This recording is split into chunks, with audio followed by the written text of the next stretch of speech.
The Technology Institute for Music Educators is a nonprofit organization whose goals include encouraging the effective use of technology by music teachers to achieve greater results with their students.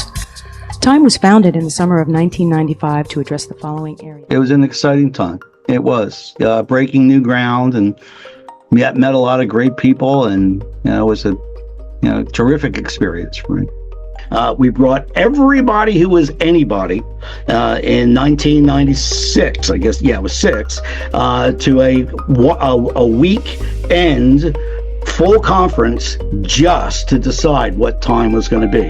It's hard to believe that 30 years have passed since we started the organization with funding from NAMM. I'm proud to have been part of that process and to have worked with the team that started it back in 1995. TIME was small at first. John Dunphy, TIME's first executive director, often referred to those as our mom and pop days. Honestly, TIME turning 30 makes me feel a little old. Yeah, I remember those early summer workshops with Tommy Rudolph at Temple University. Boy, that kid has some great ideas. When he teamed up with Johnny Dunphy and Georgie Pinchuk at Villanova to form TIME, well, that really started something special. Yep, I was there way back when TIME was founded in 1995. So that makes me old timer. Get it? TIME captured my interest because of its mission to provide resources and training for music educators K through 12. Those are the people who had very little training in college for using technology in music education. So this was a very unique mission at the time, and one that it really excited me. John Dunphy, George Pinchuk, Tom Rudolph, Don Murrell, Floyd Richmond, and so many more.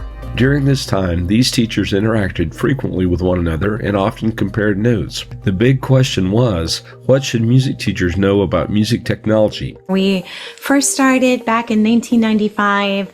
Many of us took those courses that you would just teach during the summer, and you would rebuild a lab in it. And yeah, that's how I met Tom. And then from there, just kind of developed a relationship with him. And, he was a huge mentor.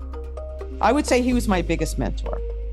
Yeah, the type of teachers that the organization was the impetus for were really two levels.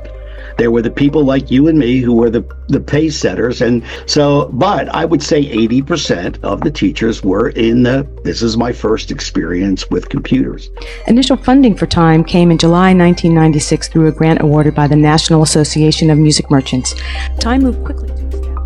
At the Winter NAMM show in 1994, Mike Covens approached me with this idea that he had for expanding the use of technology in music education.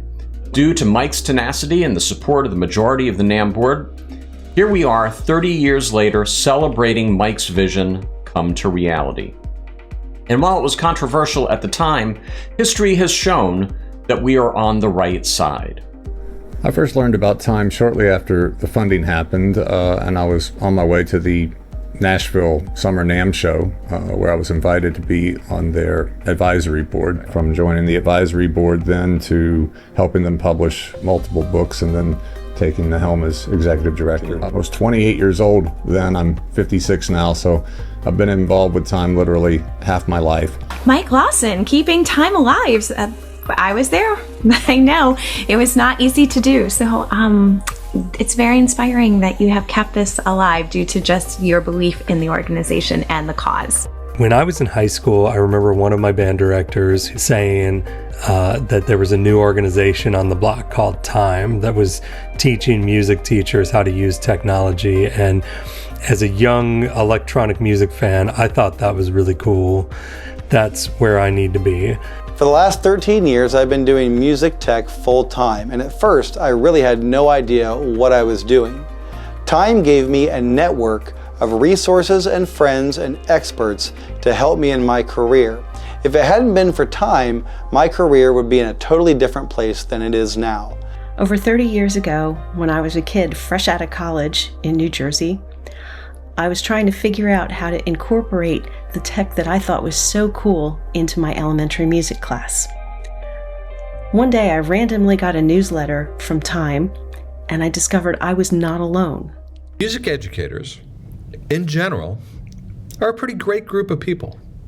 They dedicate their careers to making kids' lives better through music. But Time people are a special subset of music educators who aren't satisfied with how we teach now, but see the possibility for how technology can help us teach better in the future. Time moved quickly to establish a 30-member national advisory board comprised of music educators, keyboard manufacturers, retailers, software developers, and publishers.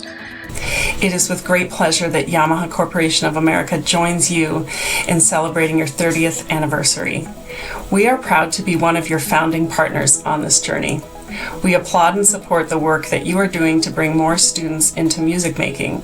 We stand with you in the goal to create more music makers, to make student voices heard, to make all voices heard through music and sound.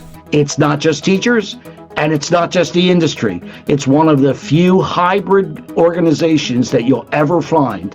And I think because of that, it stays vibrant. The conferences during those years were very exciting for me. The sessions were top-notch, and I was especially thrilled to see the establishment of the Time Teacher of the Year Award. Anybody that knows me knows that my favorite part of the Time experience is the Mike Covens Time Teacher of the Year Award. In fact, if I look at the names of those who have been honored as the Time Teacher of the Year, they are all my friends, my colleagues, and my mentors. And I couldn't be prouder of them and what Time has done. When I was a junior in college, I had the opportunity to apply for a scholarship. When I showed up in San Antonio, Texas, I walked in the hotel and I met my fellow classmates for the time period that I was going to be there. And immediately I felt connected with them. We jumped in on conversations about MIDI and audio, and it's been an incredible opportunity to see how Time has not only continued to provide free clinics, free technology, free mentorship to teachers across the country and internationally, but also to just contribute to the modernization of what we do, of our specialty. It's so important. I was a fairly new teacher still, and to be recognized by my colleagues that I looked up to every day for my work in the industry and with Time, it was an extra special moment. I found my people. When I started going to events and conferences and meeting all the wonderful people within the Time organization, it was great to feel like what I was doing, I wasn't on an island anymore. There was this whole group of people who supported my crazy ideas, who supported the ways I was leveraging technology to meet my students' needs. If each of these teachers use music technology with 150 students, Time will impact over 90,000 students. If this pace continues, Time will reach 1 million students by its 5th year of certification courses. Technology has changed the way music is composed, performed, recorded, and distributed. Time is dedicated to continuing to embrace and enable these changes in music education through hands-on instruction and coursework directly related to national goals and standards. Time is making a difference in music education. So congratulations to Time for 30 years of helping incorporate music technology into our music education system. And here's to many, many more. Congratulations, everyone. So to all of the music educators who are teaching music technology, and to all of the supervisors who found a way to make it happen in your school, as well as to all the other Time members, thank you for pushing us forward. Congratulations, Time, on 30 years. Absolutely amazing achievement. And congrats to Mike Lawson, to Will Kuhn, and to all the Time toadies and every past president and every board member. What an amazing organization. I'm happy to be here to celebrate it with you. So congratulations, everybody. I'm looking forward to the incredible new things that Time has in store for all of us. Because I know that we are just getting started. Happy 30th birthday, Time. So happy 30th to Time. Congratulations on this accomplishment, and here's to 30 more. Happy 30th anniversary, and we look forward to many more years to come. It's been a great experience, and I look forward to Time serving another 30 years. We've done some great things, folks. Thank you.